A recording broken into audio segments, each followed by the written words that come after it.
Hi, you guys. Here we are again. And here I am again with a lovely glow on my face because I still haven't figured out a perfect spot to do these. So bear with me, and I'm going to put that on my list in the next week or two of figuring out how to actually get the lighting right so I don't have this big glow on my face. But you know what? Who cares about that? I've got my laptop in front of me here, and we're going to go through these questions and have a really good time today, I think. So hi, Eric. How are you doing? Hi, Jan. Hey, Kevin. Is that you? I need to do my glasses. Hey, Kevin. How are you? I'm so glad all of you are here. Welcome to Revolutionary Love. You're part of this community if you're showing up once or 100 times. So I'm really grateful that you're here. We have a lot of new people that have found out about this live stream, have found out about Revolutionary Love. Let me just make a point to say, if you haven't signed up for my weekly newsletter, make sure that you do that today. Go into my website, www.revolutionarylove.com. Good morning, Jan. And there's a place to click right there. Not only will you get my weekly newsletter, but I have it right here. You'll get a copy, not a hard copy. You'll get a PDF of my book, which you can't see at all. Gosh. Okay, with the light. Here, I'm going to do that. Love, Sex, and the Spiritual Path. And it's a great little book. I think you'll find it really helpful, and you'll get a free copy of that if you sign up for the newsletter. But the newsletter in that also has some really great content. This week's I was talking to you about this miracle morning that I've started that has just lit a fire under my own and, gotten me out of this lazy, lethargic, blah place that I fell into from really November on, and was just having a really hard time getting motivated and concentrating. So I really go into that, and this miracle morning, yay hearts, has been so helpful to me. Hi, Mary. So please sign up for my newsletter and start getting that weekly. I've got all kinds of great content in there. And then I give you also in that newsletter, the times and the topics that we're going to talk about every week. And most of the time it's Wednesday at this time. Hi, Nancy. I'm glad you're here. But sometimes I have to change it. So please go in and sign up for the newsletter if you haven't. Get that copy of Love, Sex, and the Spiritual Path. And I'm actually just I just want to say hi to everybody. We've got all these new people. Hi, Tracy. I just want to jump in because this topic is so important, and it's come up. I have new clients that started this week, and some clients I've been working with on a full year-long program. And I heard this 3 times this week from a new client and from my existing clients. And I was like, wow, this is so important.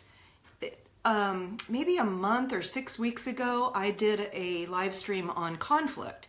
So it's gonna bleed over into this a little bit. If you need to go back and listen to that live stream, please do it. Hi, Kate.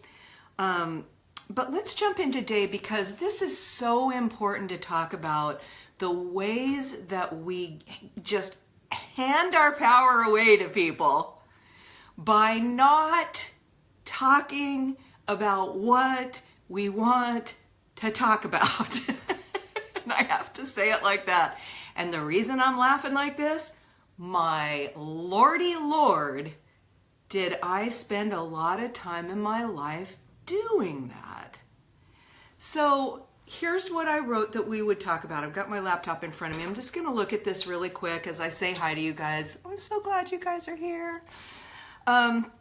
So I said it's so common, which it is, for people to wait. Whether you're dating someone, you're in a long-term relationship, a marriage, a close friend, a family situation, a coworker situation. It is so common to wait to see if that person will bring up or initiate a conversation that pretty much you probably both know that you need or want to have, and not do it from your end. Sit and wait and go, well, I was waiting for him to bring it up. I thought she would bring it up. Well, it seemed obvious we needed to talk about it. And, I was kind of waiting to see what. That's what we're saying. We're saying, I had something I really want to talk about, something I needed to clear the air about, wanted to get clarity around, had a question about, something that felt uncomfortable, something I was excited about. It doesn't always have to be something bad. And I waited. Isn't that fascinating? Why do we wait? So we're going to talk about that. We're going to talk about this. In what areas do we do this? I just mentioned that. I'll go into a little more detail about that. Why? Why do we hand our power over to someone else and wait to get information that we actually need or want? I'm going to keep laughing about this. And like I said, hi Ann, hi Kathleen. I'm sure that it's because I'm thinking of all the times that I have wasted so much time and maybe even wasted it with a knot in my stomach. Hi, Geraldine. Jesus H, not bringing up topics. How crazy.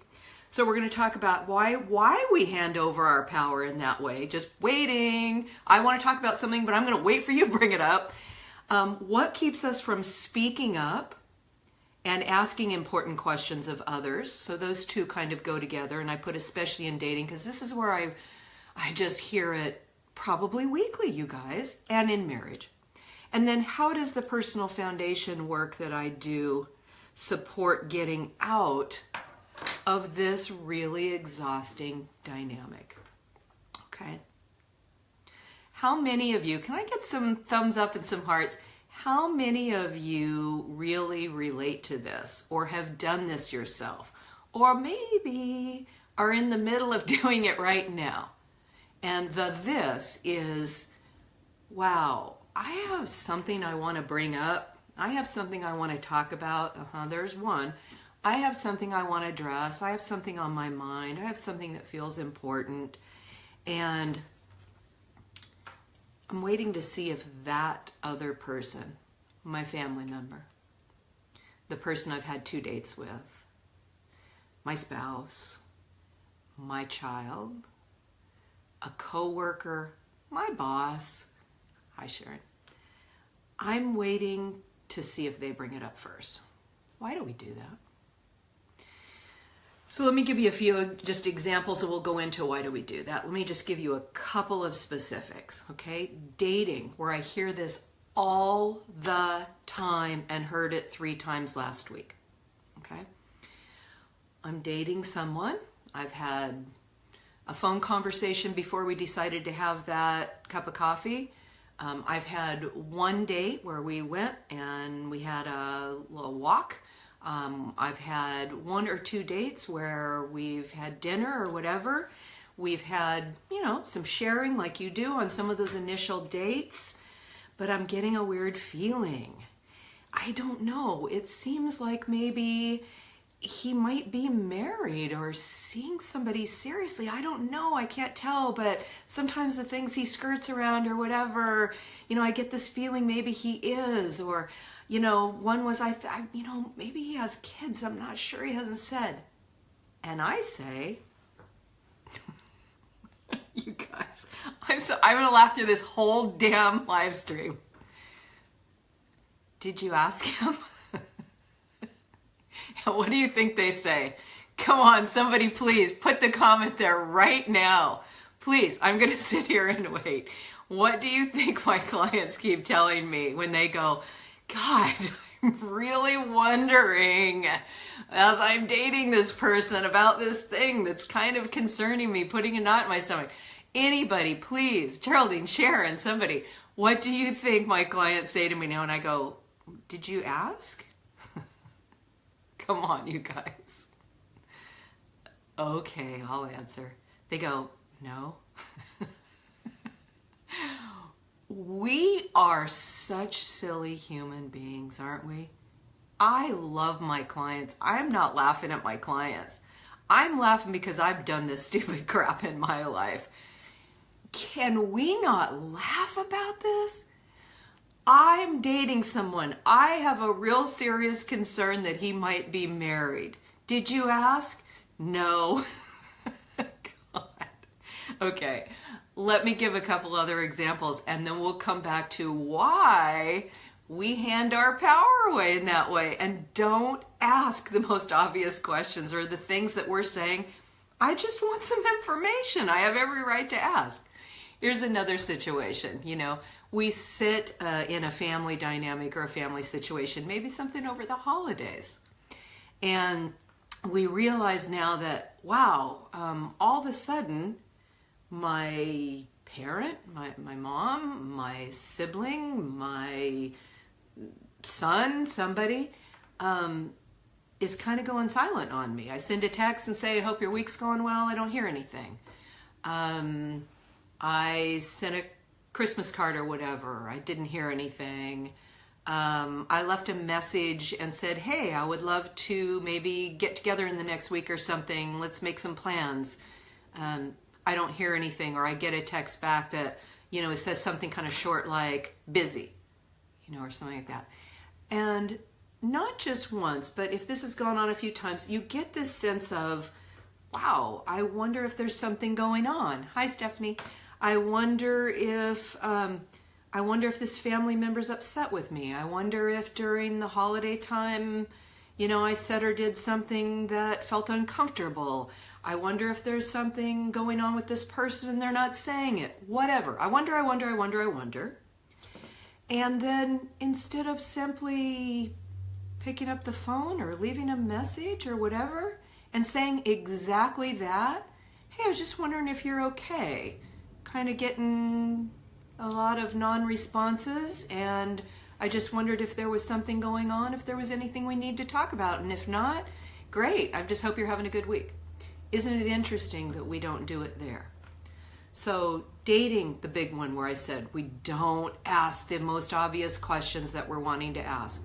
Family members, that something's starting to feel off. We don't just actually ask and address it. Is there something off? Is there something going on? Is there something we need to clear up? Obviously, this happens all the time in long-term relationships, in marriages. We'll look at something going on, we'll realize, oh my God, we're not having sex anymore. I can't be the only one to not notice this. Or, wow, my partner has really, over this last week, been really irritable.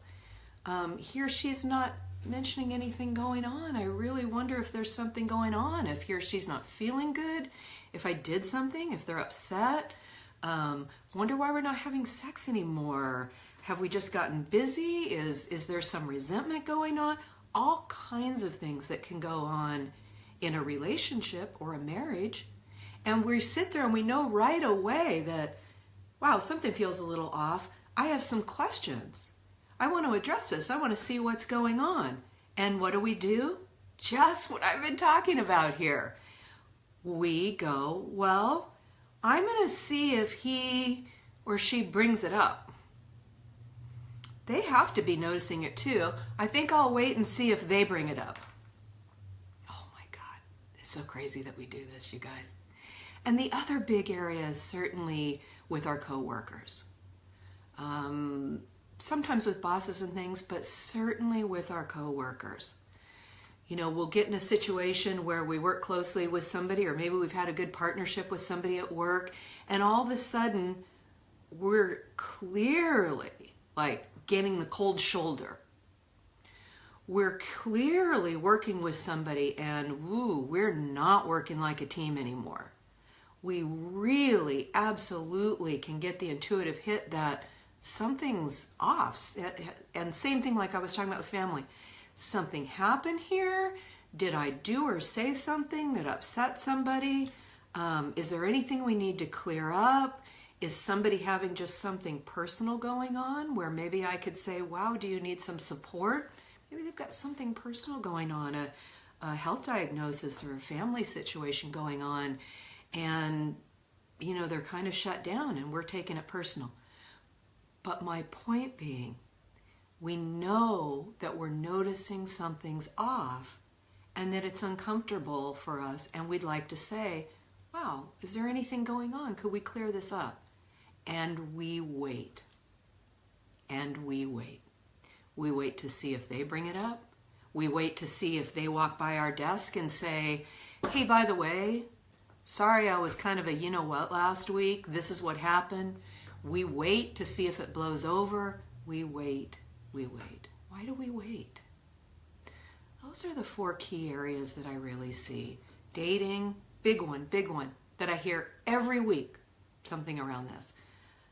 Long-term relationship, marriage, definitely. Partners get into that situation where, they're sensing something going on. They don't say anything. Coworkers, family members, okay?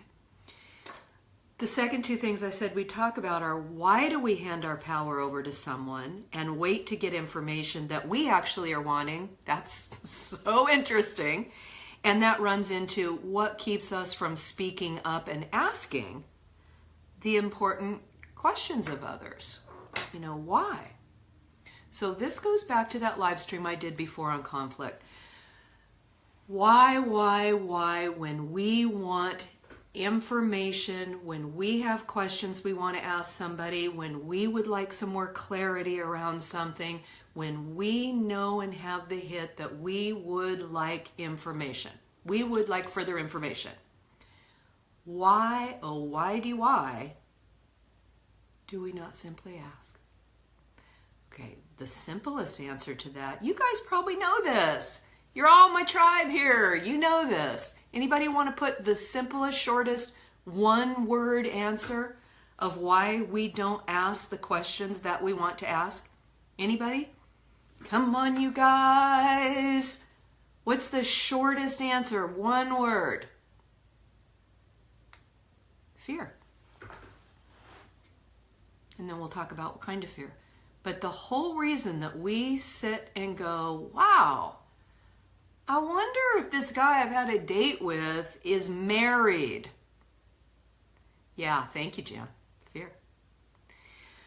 I wonder if this person I've had 2 dates with is actually seeing somebody else because he's never available in the evenings or on weekends to even have a text.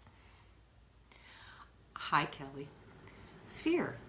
I wonder why I'm not asking my family member what's going on. Or I wonder why I'm not asking the person I'm in a relationship with why they're doing this thing, or why this piece is missing, or why that didn't feel like a full truth, why it felt like there were some withholds in that.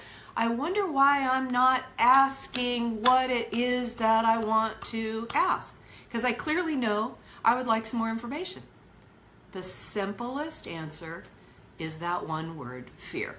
Hey, Joe, looks like you're writing something, Joe. Let me see what you got there. You said it as I was about to type it. Well, at least I know we're on the same page. Yep, Joey, you rock. You're one of my star clients. Fear, and let me elaborate on that then, okay? Fear. Fear of what? If you've got a simple question of a date, let's talk dating. If you have a simple question of a date like, hey, by the way, do you have children? Are you married?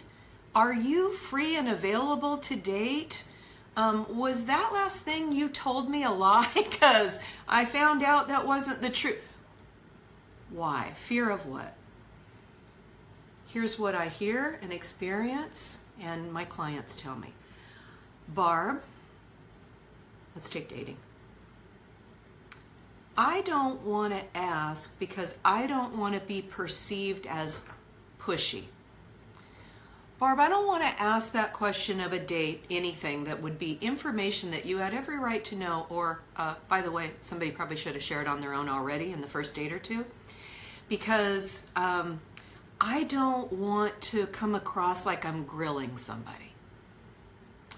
Here's a really big one that women say to me all the time. Barb, I didn't want to ask this guy any of these things because I want to be perceived as somebody who's just light and easygoing and just, is fun and swings with things. Okay? Oh my God. So you guys think about this stuff. If we're talking about dating right now, and you're not willing to simply ask the questions that you have every right to ask of somebody that you're starting to date because you're afraid of being perceived a certain way, there's some work that we need to do. And I'm not being a smartass. There's some work that you and I need to do together then. Because play that out. What happens is we run these little voices in our heads here, and we don't say them out loud. And so when they're quietly in our heads, all this craziness kind of makes sense. We're so used to hearing the crazy voice of ego go, yeah, but, ooh boy, you know, you better not say that because he might not want to date you anymore or whatever. And all of it just in our heads makes sense. When I make my clients say it out loud, like I did yesterday with a client, and said, okay, so let's say that out loud though. Let's just say the whole thing out loud. Bart, I didn't ask him if he was married because I didn't want to be perceived as someone who grills people. Okay, when you say that whole thing out loud, doesn't that sound a little wacky? Would you really think you'd be perceived as somebody who grilled people by asking a simple question calmly like, I wanted to check and make sure that you weren't married? Isn't it? We have to say these things out loud. So right there, get your journal. That is something to star.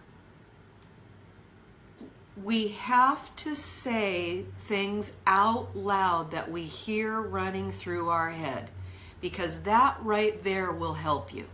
It will help you see what sounds wackadoodle to yourself and help you then have the power and the strength and the wherewithal to speak this stuff out loud. What are the other reasons that we don't speak this stuff out loud to a family member, to a coworker, to a spouse? One is falling into that, I don't want to rock the boat. I want to keep the peace.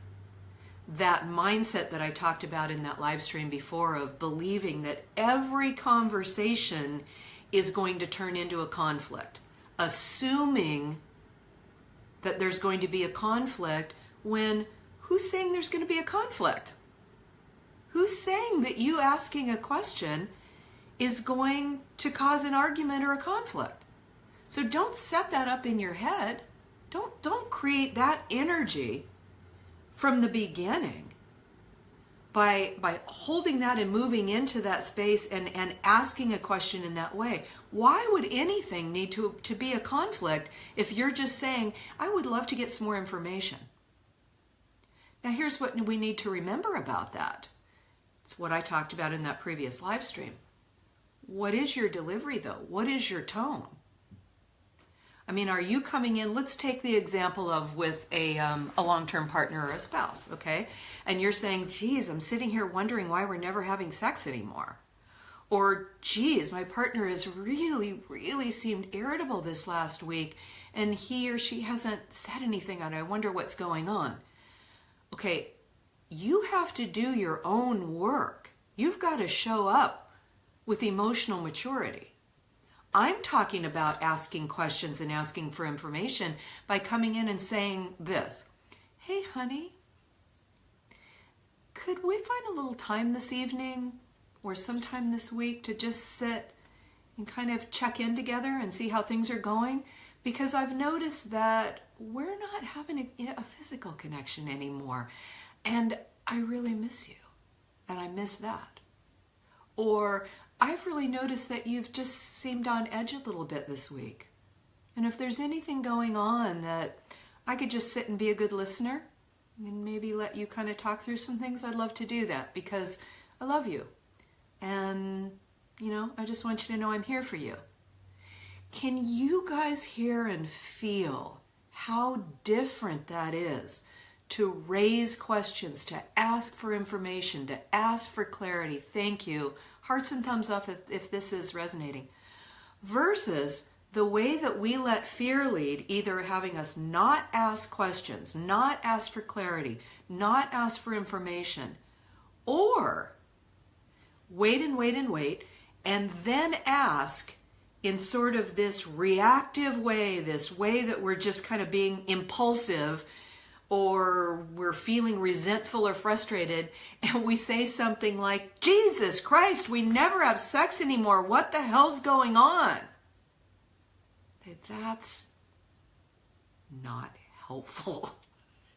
Or we wait while that person's being irritable, and we wait, and then we turn and we fire back on going, God, you've been short with me all week. I'm sick and tired of it. Do you want to talk to me about what's going on? Or are we just going to do this all week and you're going to stay quiet?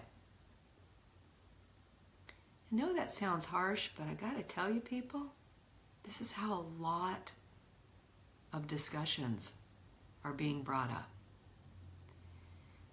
Come on, human nature is anybody going to respond in a positive way to that? Would you? I don't care if you knew that you had something going on that you needed to apologize for, or a way that you weren't showing up well. If that was how it was delivered to you, would you respond in a positive way? Human nature has us immediately start to defend ourselves. So remember, when I'm talking about asking questions that you have every right to ask, asking for clarity, asking for information, checking things out, trying to clear things up, trying to get clarity, when I'm telling you that you have every right to initiate a conversation with anyone, two things. Journal time. Write this in your journal. Two things. You have the responsibility to show up as an emotionally mature person and have your delivery be kind, direct, and mature. You have that responsibility. You don't get to just bring things up in any way you feel like it. You have that responsibility to show up with integrity. The other thing is, this is important. Make sure you write this down. Let's make the distinction. While you have every right to ask anyone any question that you want and ask for clarity or information that you want, guess what?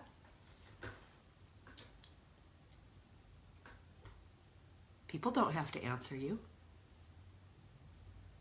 They don't have to. You have the right to ask anything.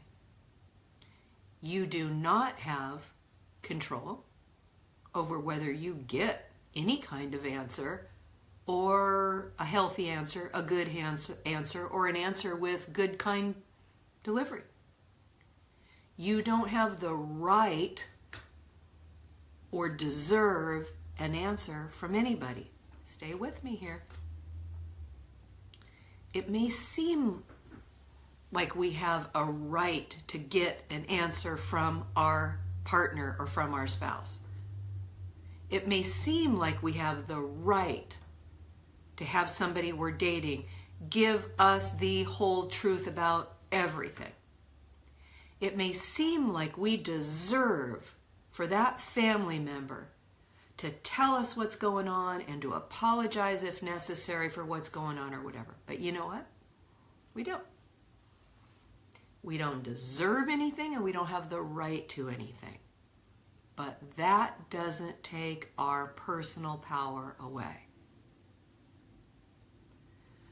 We have the right, and no one can stop us from showing up authentically, from asking what we need to ask, and from trying to get clarity around anything that we need clarity around. And we have the right to show up and speak up. And we have that right, and we have the responsibility to do it with integrity and as the man or the woman that we want to be. Now, that other person is responsible for themselves, and they get to do anything they want. That's where boundaries come in. And that's where I'm going to move to the last thing I said we would address. How does the personal foundation work that I do support getting out of this exhausting dynamic? What exhausting dynamic? Okay, one of two things.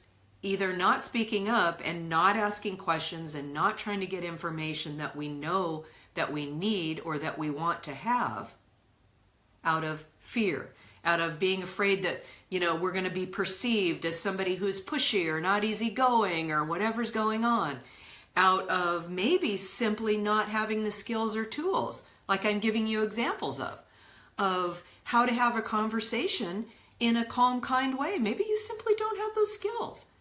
Maybe when I gave you that example, you went, wow, that sounds really great. I didn't know what it sounded like. Maybe you just don't have the skills and tools. Maybe you don't know how to set boundaries. So you're afraid that if you do go in and ask a question and somebody gets kind of nasty back, that you won't know how to set a boundary or take care of yourself. My God, look at the sun coming. It's like made like my face just white. Sorry. Gosh. So all of these reasons that we get in fear and then just, hand our power away. But the other thing is this boundary piece that I just mentioned that I want to explain a little bit more before we close. It is very, very hard to ask questions, ask for clarity, and ask for information if we feel like we don't know how to deal with somebody who's going to not show up well back with us, who's going to accuse us of any of those things that we're afraid of. Wow, you're sure asking a lot of questions. I don't think any of that's your business. A coworker, wow, what are you? You're accusing me of not being a good team player? Is that what you're saying? We don't know what we're going to get back. Most of the time we assume the worst and we get something decent because people are actually really happy that we're addressing something. But sometimes we get a negative response. And a lot of you don't ask the questions you need to ask because you actually do not feel like you have the skills and tools to set good, clear boundaries. And once again, if that's the case, get a hold of me and let's do some work together, because there's a 4-step boundary process that I can teach you. Inform, ask, tell, consequence, and practice how that sounds so that you can feel so secure in being able to take care of yourself around toxic people or negativity or anything that comes your way, that it empowers you then to be able to speak up about anything you need to speak up about. And you let go of the need for approval and validation and for people to like you and be happy with you, because that's a horrible, disempowering way to live. Horrible. I don't want you in that. Okay? So I hope this has been incredibly happy. Oh, that was great. I do hope this has been incredibly happy.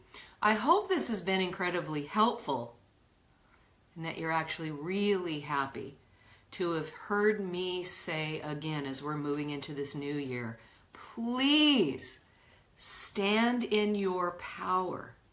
And let me end with this. Write this down in your journal. Everyone. We're going to end on this. I always get asked the question, Barb,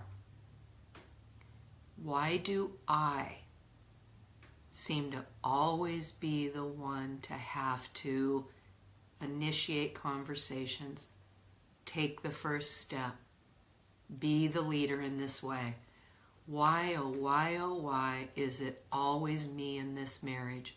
Why, oh why is it me? Is it always me in this relationship? Why is it always me with my family being the one to come in and say, can we talk about this? Can we clean this up?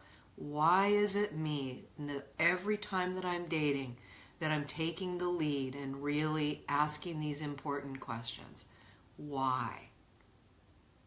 Okay, ready for the answer? This is so empowering. If you've been playing victim in that way and keep thinking, why, oh, why is it me? Listen to this. Because the one with the higher level of emotional maturity will always be the one to lead. Wow. Let that sink in a minute. if you've been doing the why, oh why, is it always me? That should help you really rise to the occasion. That's not me saying, because you're better, smarter, more conscious, more awake than this person. There's no judgment here. What I do want you to tell yourself when you go, God, it's always me stepping up here and leading the way. I want you to say, and good job. Because that really shows two things. That shows that my levels of emotional maturity are growing. Yay? And that shows that I really am doing great personal work to lead the way. And so I'm proud of myself. And if I can do that and help myself keep growing and lead the way for others, then that's a wonderful way for me to be of service in life. Do you like it? It's true. All of you are here. You wouldn't even be here or listening to this if you weren't growing and committed to your own personal change.